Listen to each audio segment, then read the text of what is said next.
Good afternoon, everybody. Big Mike back here once again. Welcome back to Big Mike Talks. My apologies for the delay for yesterday. I had some technical difficulties, so the Saturday video will now be going out today. And we will be covering the rest of the week in pro wrestling. That's Impact Wrestling, MLW Fusion, Ring of Honor, SmackDown, and Rampage. And honestly, it was a pretty dang good week of wrestling. I cannot wait to share it with you. And of course, we start with Impact Wrestling and a Bully Ray promo, which, that's usually pretty good. Pretty much calls himself the most hated man in pro wrestling today, which he ain't wrong. Pretty much putting people through table for decades. Reason why I put Scott D'Amore through a table at Under Siege is because he pissed me off. So then I burnt him to a crisp. And it was the greatest pleasure of his life, which that's honestly really scary. It's going to be interesting. Then he pretty much calls it a shot for the 8-for-1 match against All Odds. I'll have my prediction for that on Wednesday, because Thursday I have a dentist appointment, so be ready for that one. And then he goes on about his career. Then out comes World Heavyweight Champion Steve Maclin. Pretty much says, yeah, Bully, I have the utmost respect for you, but I allowed you to put Scott D'Amore through that table. Then Bully retorts, hey, no one tells me what to do. I'm my own man. But you are the World Heavyweight Champion, so yes, I agree with you. You let me put Scott D'Amore through a table, which Bully Ray in the Steve Maclin group could be interesting. Although Bully Ray as a minion, that sounds weird, right? Anyway,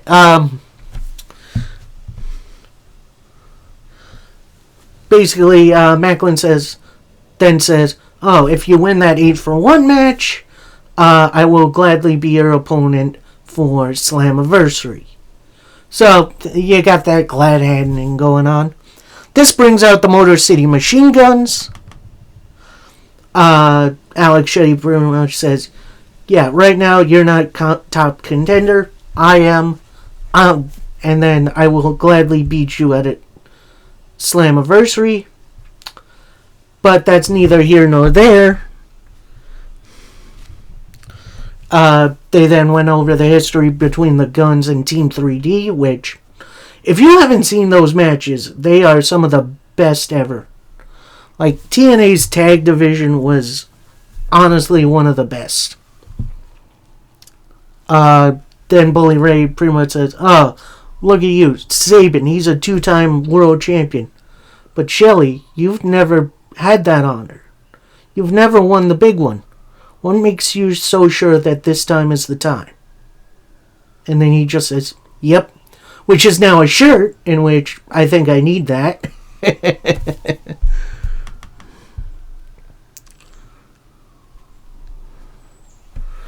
And then Bully pretty much says, yeah, you're not world champion material, like Steve Maclin is.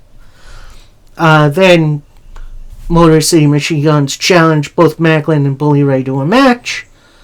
Bully seems to accept at first, but then he says, no, not tonight. Then out comes Subculture, which is Mark Andrews and Flash Morgan Webster. They come out, talk to the Guns, pretty much say, yeah, we heard you throwing out a challenge out there. We'd like to accept. And that gets made the main event, in which, yeah, we'll talk about that in a second.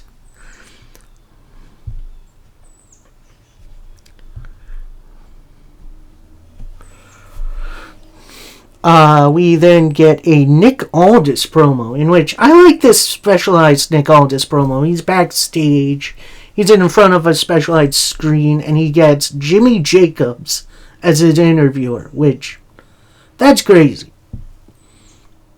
Basically, he's saying he's ready to climb the ladder back to the world title and become the next world champion, which, maybe a little early for all this, but we'll see about that. We then get a very fun match between Eddie Edwards and Yuya Uemura. These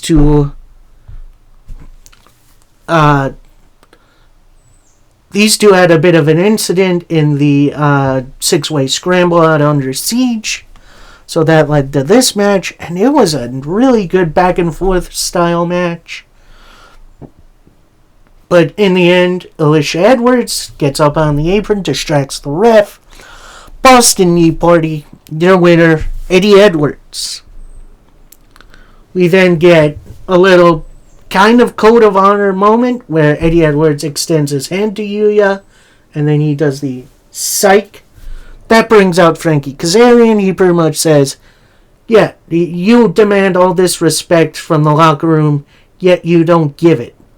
Well, I'm going to beat some respect into you, which pretty much set up their match for Against All Odds, which should be absolutely fun. We then get this weird little match between Decay, which is Crazy Steve and Taurus, and the reunited Sami Callihan and Jake Crist, formerly OVE members. And, well, let's face it, OVE won in pretty dominant fashion, which, that's a little insane. In which the finish comes with Callihan hoisting Crazy Steve on top of his shoulders and Crist hitting a top rope cutter, which, that was nutty, man. Post-match, the Design jump OVE. Rich Swann then makes the save. We then get the full crew backstage with Callihan and Crist complaining to Swann, like, where were you? You should have been out there with us. Swann was making sure he had his spot for Against All Odds in the 8-for-1 match. So, at Against All Odds, you're going to be against the Design, you're going to need a new partner. And Sami Callihan pretty much says, yeah, the doctor's going to have to make a call to the monster. Or should I say, the Madman. I am more than certain this is going to be Madman Fulton filling up that spot, another missing member of OVE. And I am not going to talk about the other guy because, well, I don't want to. Anyway, next up we got Savannah Evans versus Trinity in what was a nice little powerhouse versus agility kind of match. Evans wasn't exactly dominant, which is fine, but she did look really good against Trinity. Match ends via the Starstruck submission, in which at post-match, Trinity grabs a microphone, pretty much says, yeah, I've been waiting for the winner of Under Siege. Bring her on. Out comes Purrazzo. Pretty much says, obviously I'm still the champion, and I'm waiting for whatever you have to say. Trinity then challenges Purrazzo for Slammiversary for the Knockouts title. Yes, freaking please. That's going to be awesome. And, yeah, that match gets set. Then, post-promo, Evans and Shaw jump Trinity and Purrazzo. So, that's going to be an interesting little matchup. I'm wondering how Shaw's going to factor into it. Is she going to interfere or something? I don't know. Next up, surprise match of the evening as Subculture's manager, Danny Luna, makes her in-ring debut, taking on Jody Threat in what was really a surprisingly really competitive matchup between the two of them. I'm going to say, go check it out. And then after an F-bomb by Threat, which is her independent finisher. Your winner, Jody Threat. Like I said, surprise match of the night. I'm going to give it a thumbs up. That was a really, really fun matchup, and I can't wait to see what we got. We then get a backstage talk between Joe Hendry and Santino, complaining about, what Fandango had to say the other week about, how the locker room's gotten soft, etc., etc. So then Santino makes a match between Hendry and Dango for the digital media title for Against All Odds. Hopefully it'll go a little bit better than Under Siege. Fingers crossed. We then get a Killer Kelly vignette in which they hype her and Masha Slamovich's match for Against All Odds in a dog collar match. These two women have pretty much been brawling ever since Under Siege. Before Under Siege, even. So, this rivalry is going to be interesting.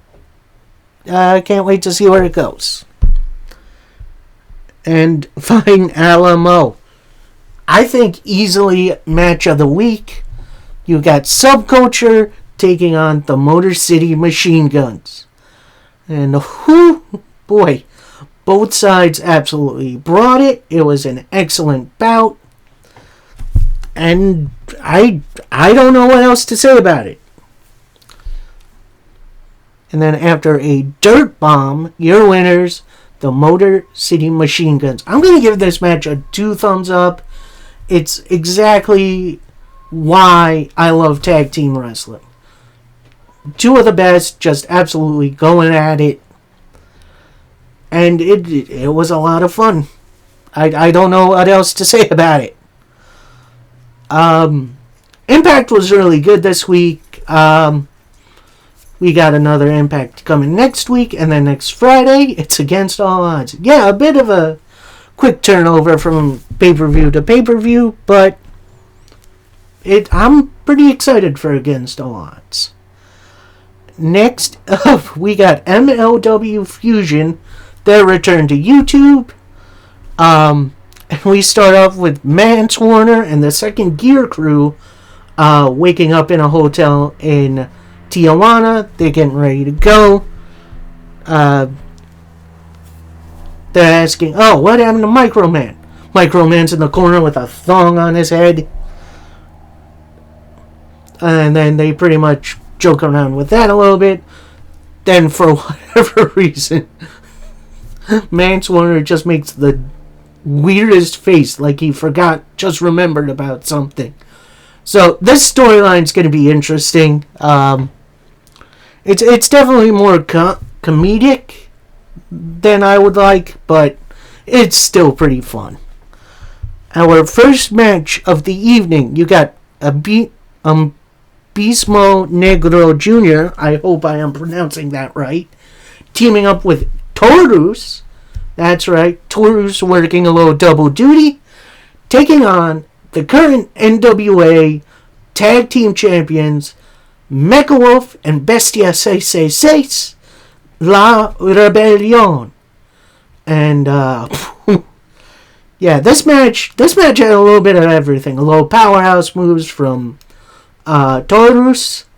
Definitely some good lucha stuff from La Rebellion and Abismo. It was definitely a fun, well-paced opener.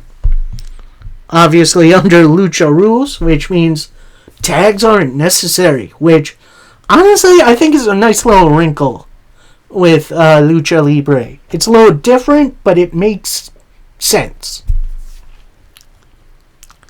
Anyway, your winners after a Doomsday Backbreaker, which that looked nasty as heck, La Rebellion. We'll be mentioning La Rebellion for my review for the Crockett Cup, so that's coming tomorrow, probably after my doctor's appointment. We then see backstage, maybe even not backstage, I think it's at like a merch table. We see Willie Mack selling Cesar Duran's office supplies, which, that's interesting. And apparently a couple of them are like skulls and stuff, which it's an interesting little merch table, I get. He is then confronted by Cesar Duran's goons. That's Sam Adonis, Taya Valkyrie, and John Hennigan. They're pretty much saying, oh, where did you get this stuff? Where did you get this stuff? Do you know where Cesar Duran is? And then Willie Mack says, I'll tell you, but first I want the shot at the national title. In which John Hennigan pretty much says, yeah, you're on. Now tell us where Cesar is. Now, after I get the title shot. Which, funny little sell it up. Willie Mack versus Hennigan is going to be pretty dang awesome. And, it should be a fun one. We then get a fired up Jacob Fatu promo. He is another couple weeks out until returning, where he gets a national title shot. Pretty much calls out the calling, saying, yeah, it took 4 guys to put me on the shelf. When I come back, you're not gonna get the fun-loving Jacob Fatu. You're getting the Contra Jacob Fatu. If you don't know Contra was the group that introduced Jacob Fatu to MLW, where he dominated as world champion for a couple years. So, then he calls out John Hennigan, pretty much saying, yeah, keep that title warm for me. I'm coming for you.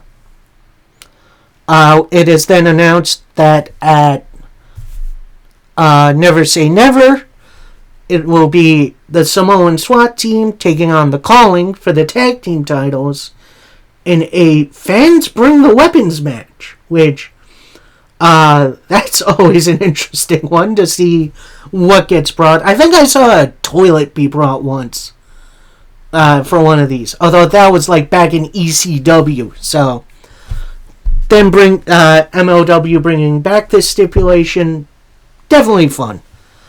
We then get announced that at Never Say Never, Timothy Thatcher is making his MLW return.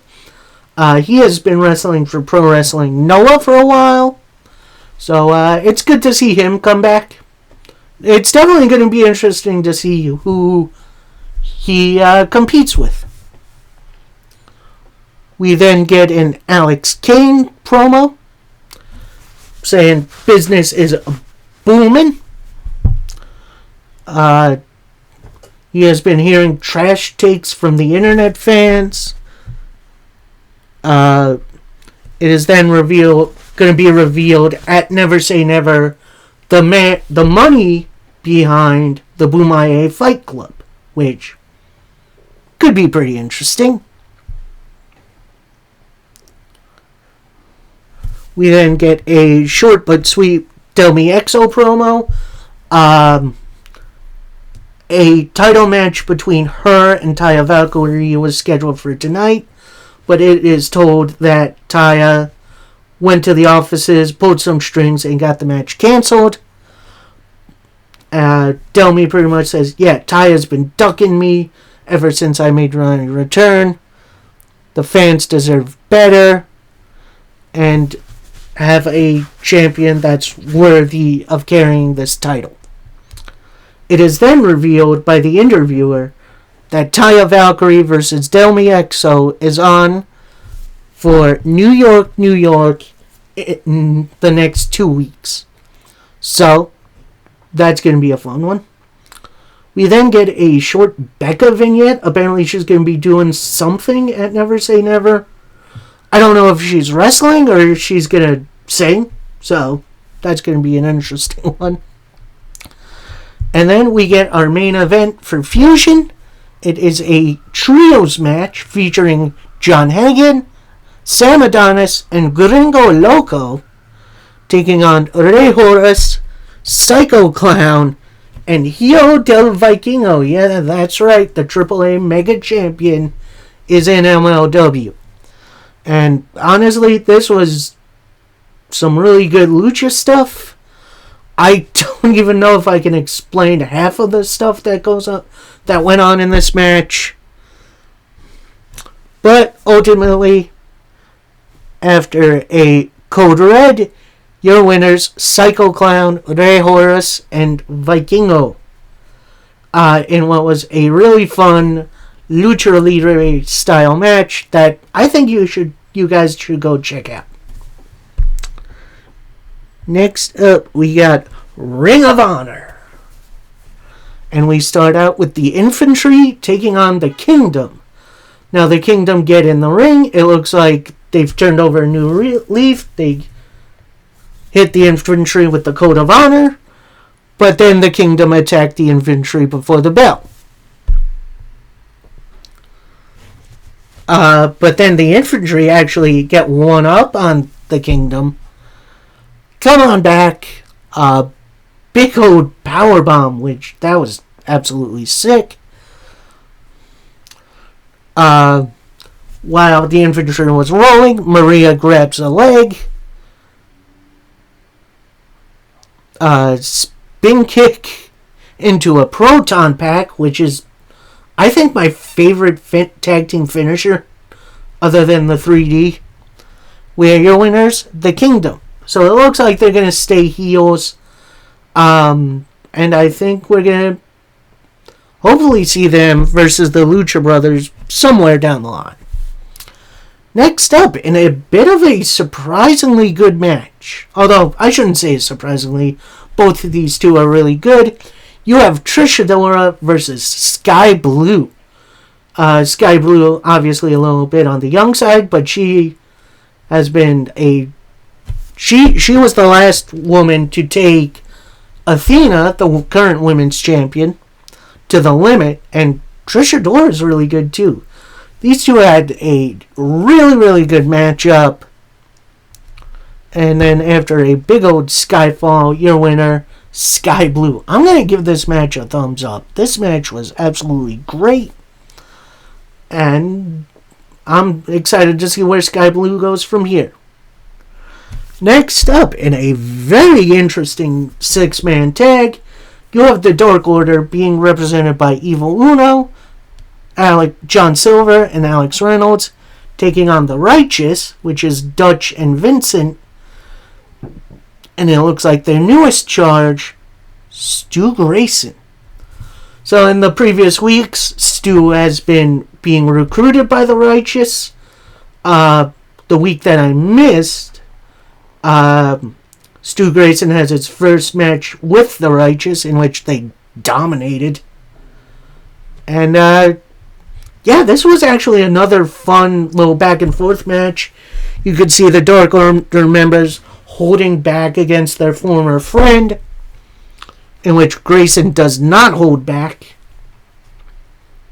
Until right at the end, when it's Uno, Grayson, head to head. They're beating on each other. And then Stu has Uno up for his finisher. Doesn't hit it at first. And then he hits it. Hits the Nightfall. But then Vincent tags in and goes for the pin. So your winners, the Righteous and Stu Grayson. Which, definitely an emotional match. I'm sad to see Stu fray from his former friends. But, you know, it's something a little different for the Dark Order to do. We then get an interview with the two television champions, Zack Sabre Jr. and Samoa Joe. Pretty much saying, yeah, it was fun to team with each other last week. We were dominant. And we're honestly not too different. Like, we're both island boys. Joe's from Samoa. Zack Sabre Jr. is from... I forget where he's from. I'm sorry.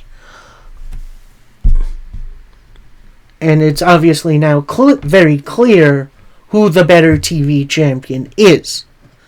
And then they just go face to face. So that match is going to be awesome. I can't wait for it. interesting little matchup between Promise Braxton and Diamante.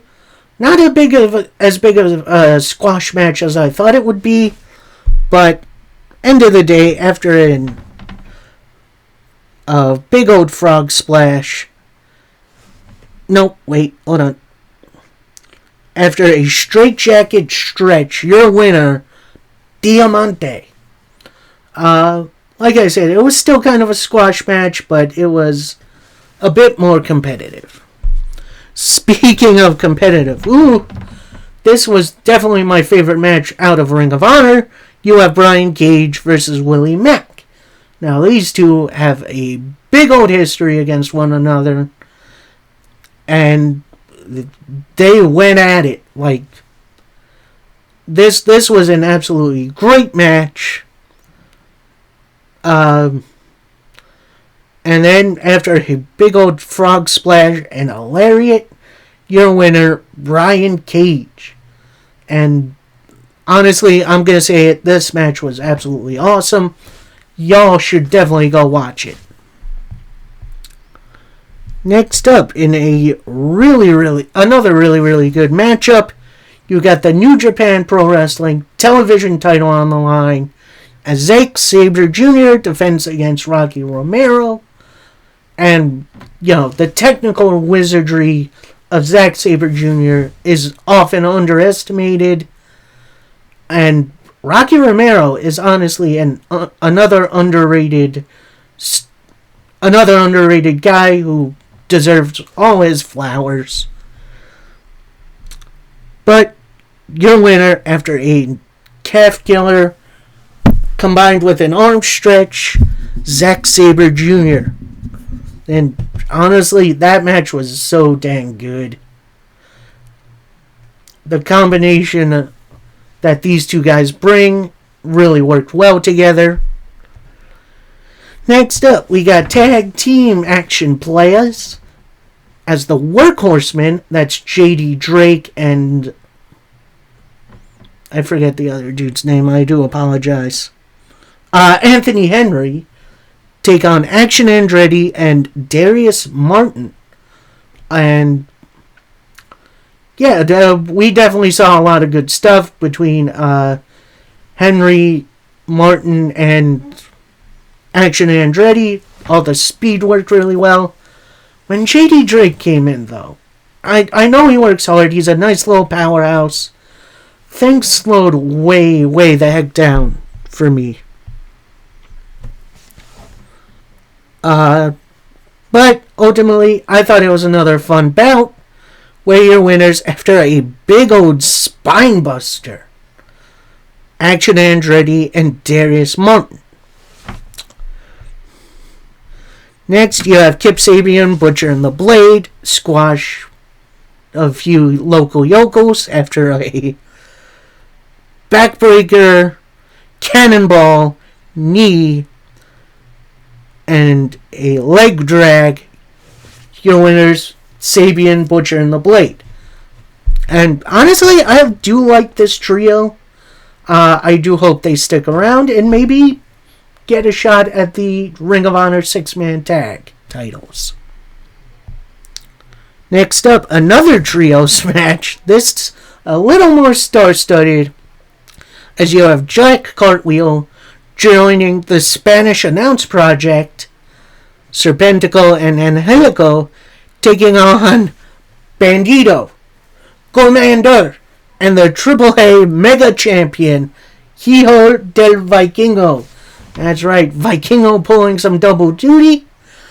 And honestly, this was the best lucha match I think I've ever seen. They did pretty much the greatest hits of the three luchadors.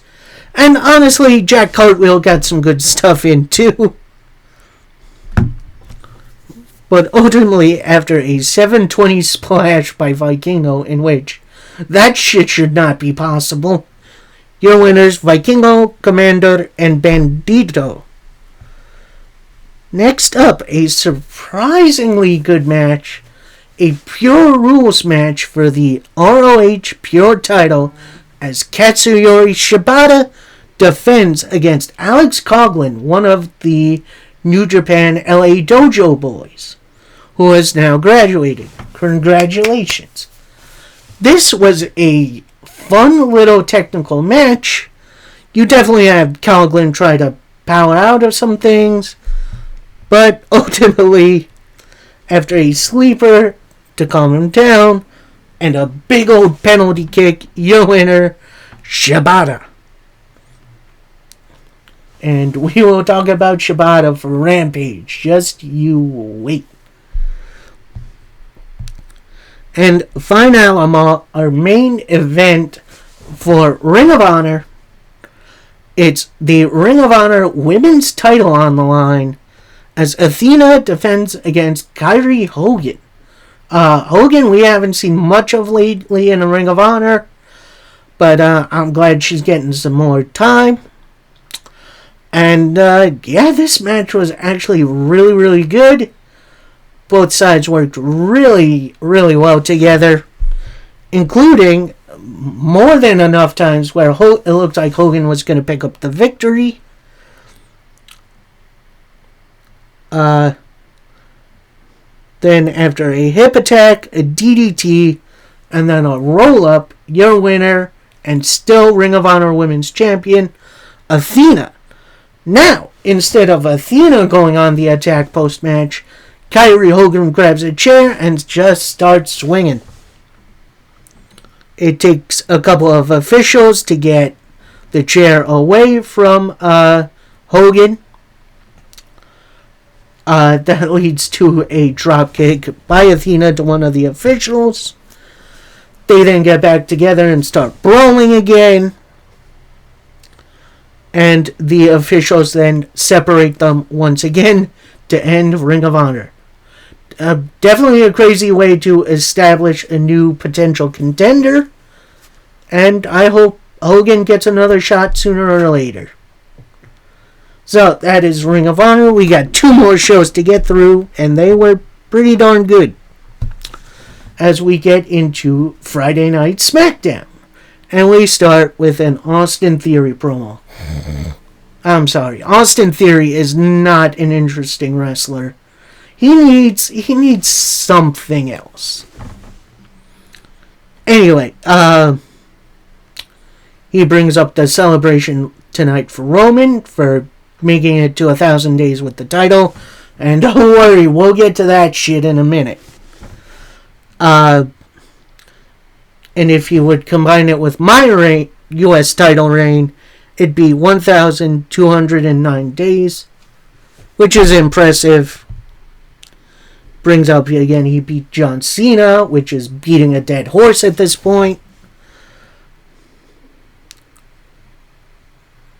And he says this is a movement everyone wants to be a part of. He then brings out Pretty Deadly, who helped him against his defense against Sheamus the other week. Pretty Deadly then praise Austin Theory, give him the NWO finger points, which honestly that's kind of hilarious. This brings out the Brawling Brutes for the opening 6-man tag team match between Austin Theory teaming with Pretty Deadly against Sheamus, Butch, and Ridge Holland. And honestly, I'm glad they gave this match a lot of time. All 6 of these guys worked really, really well together.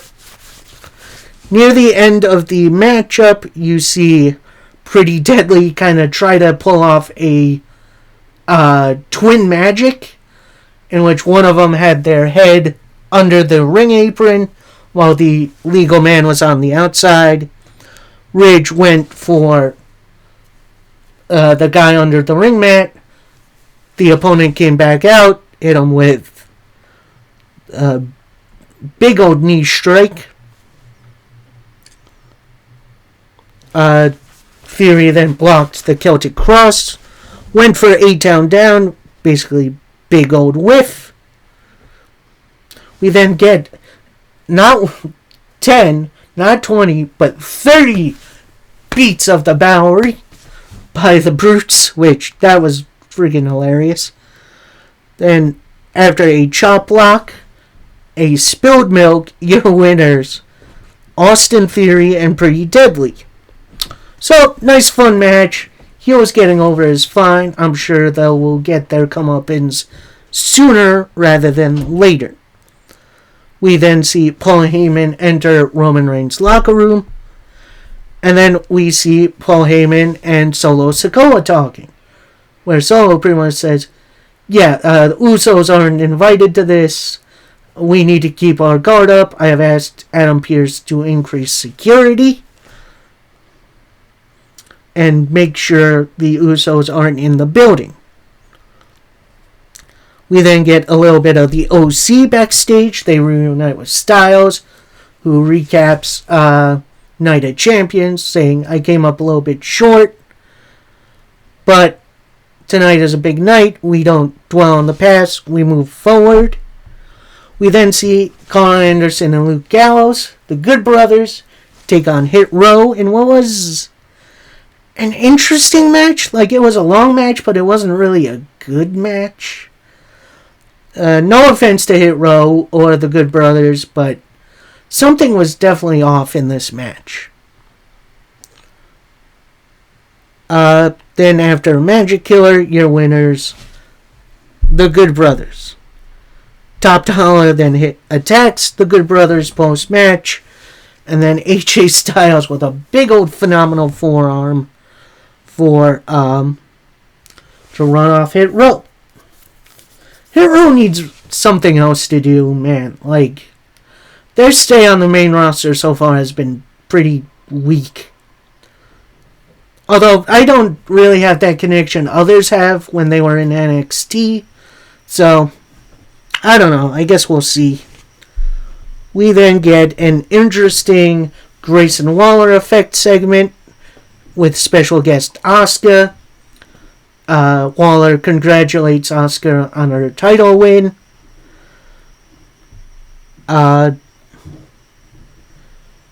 He then asked, what's next for Asuka? You got so many challengers coming for you. Those who are in Money in the Bank. And, of course, Bianca could issue a rematch.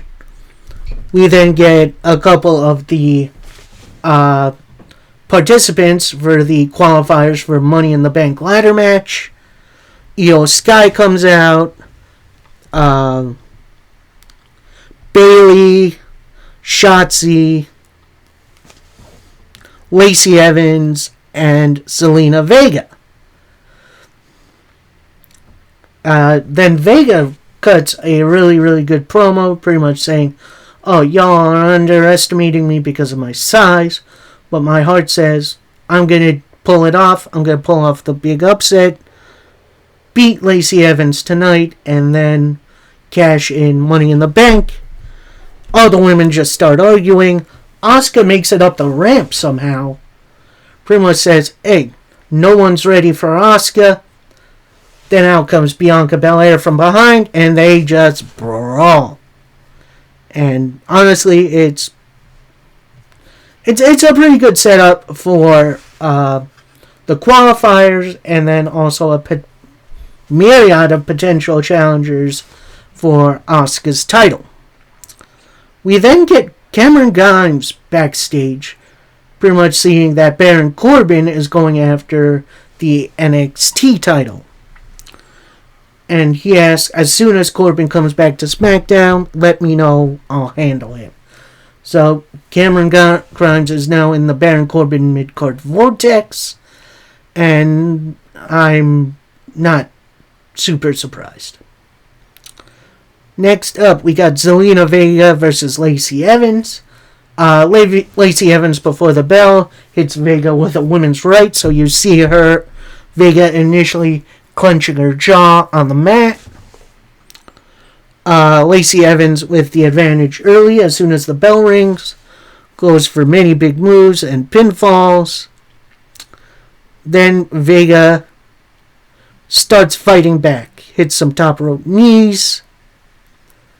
A takeover, a code red for the victory for Zelina Vega, who is our first qualifier for women's Money in the Bank.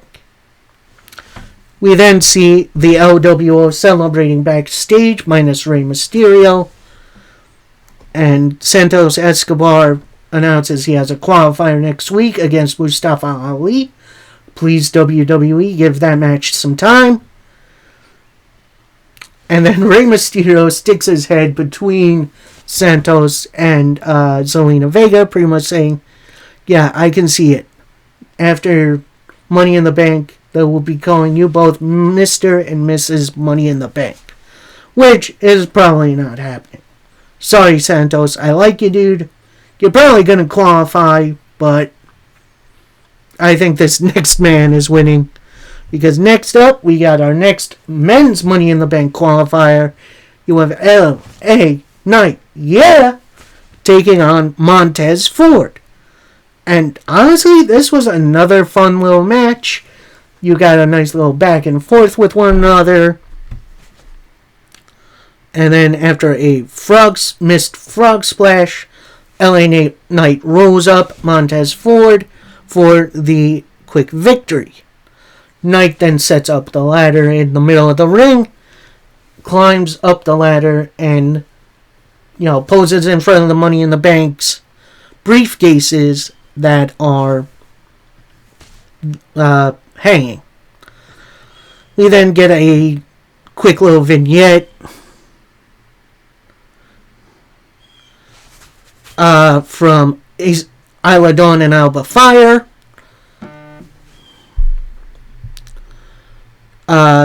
Then next we have Triple H out, and he's ready for the celebration of 1,000 days as champion for Roman Reigns. Then you get the slow entrance for Roman, Solo, and Paul Heyman.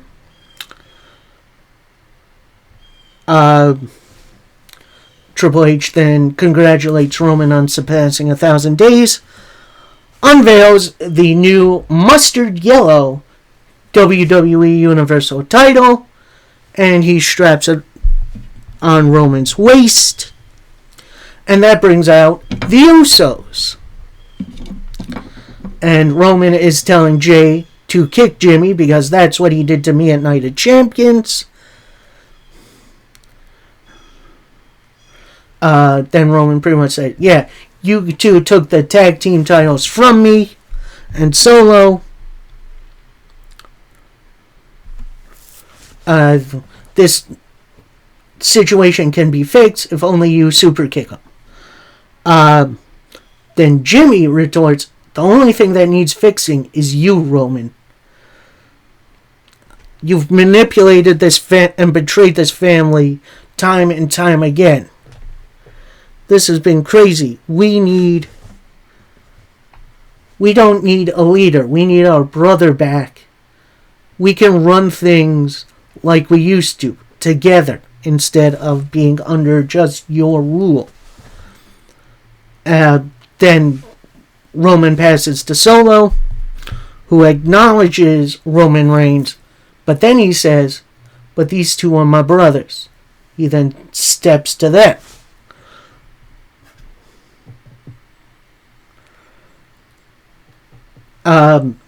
Then Jimmy pretty much says, oh, what's it going to be a Roman? Are we going to run things together, or are you going to be on the island of relevancy alone? They then embrace. It looks like they're going to be together, and maybe a face turn for Roman. Brings the mic up to his mouth. No. Releases the embrace. Samoan spike right to the throat from Solo. And then Solo, Roman, and Paul Heyman bail out of the ring. Heyman then asks Roman, what about Jay? What are we going to do about Jay? Roman then says, when the time is right, he's going to choose the bloodline. So, definitely some storyline movement from the bloodline. And it's going to be definitely going to be interesting to see where this goes. So, that is SmackDown for the week. We now go to a very interesting Rampage, where it's Championship Friday. That's right, we got 4 title matches from 3 different promotions. And of course, we start off with some Lucha Libre action with the AAA Mega Championship on the line as Hijo del Vikingo takes on Commander Andralistico. And honestly, what can I say about Lucha Libre that hasn't already been said? It's well paced, really, really fun. And your winner, after a 6:30 splash, Hijo del Vikingo. We then see the entire J&J crew backstage. It looks like after post their actions at Double or Nothing, they are going to be suspended. However, Mark Briscoe comes out. He says, yeah, I talked to Tony Khan. Suspensions will not be held. However, there will be some consequences as there is a mixed tag team match coming up between the Jarretts, Jeff and Karen, Mark Briscoe, and who walks in? Aubrey Edwards. So the ref is going to have her first match. That should be interesting, to say the least. And Aubrey then brawls with Karen for a little bit. They are then separated, and honestly, that's going to be a fun, interesting little wrinkle to this story. Next up, we got the New Japan Pro Wrestling television title on the line as Zack Sabre Jr. defends against Action Andretti. Now, at first, the technical versus speed didn't really work. It definitely got off to a bit of a slow start, but then Andretti kicked it up a notch, and then so did Zack Sabre, and it ended up being a really, really fun match. Then, after an extended armbar, your winner by submission, and still the TV champion, Zack Sabre Jr. We then get the New Japan Strong Women's title on the line. In her first defense, Willow Nightingale takes on Emi Sakura.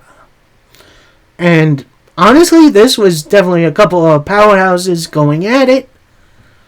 At one point, Sakura countered the powerbomb finisher Willow goes for. Then after a big old pounce, a clothesline, and that powerbomb, your winner, still Strong Women's Champion, Willow Nightingale. And finally, for the Ring of Honor Pure Champion, you have Lee Moriarty taking on Katsuyori Shibata in what was a really fun, really technical bout, in which a lot of holds were countered. And they really gave Mr. Moriarty some time to really breathe and show his stuff. And then, of course, it ends with a sleeper hold penalty kick combination. Your winner, still Ring of Honor Pure Champion, Shibata. But then, post-match, we have the former Pure Champion, Daniel Garcia, out. So, at some point, we're going to get Shibata versus Garcia. Forbidden Door, maybe? I don't know. We'll see what happens there. Yeah, that'll do it for the Week in Pro Wrestling. I hope you guys enjoyed. Please like, comment, subscribe. Let me know what you thought about the rest of this Week in Pro Wrestling. Let me know what you're looking forward to in the coming weeks, because we got some good stuff going down. So Monday, I'm going to give my full review for the NWA Crockett Cup, which should be a lot of fun.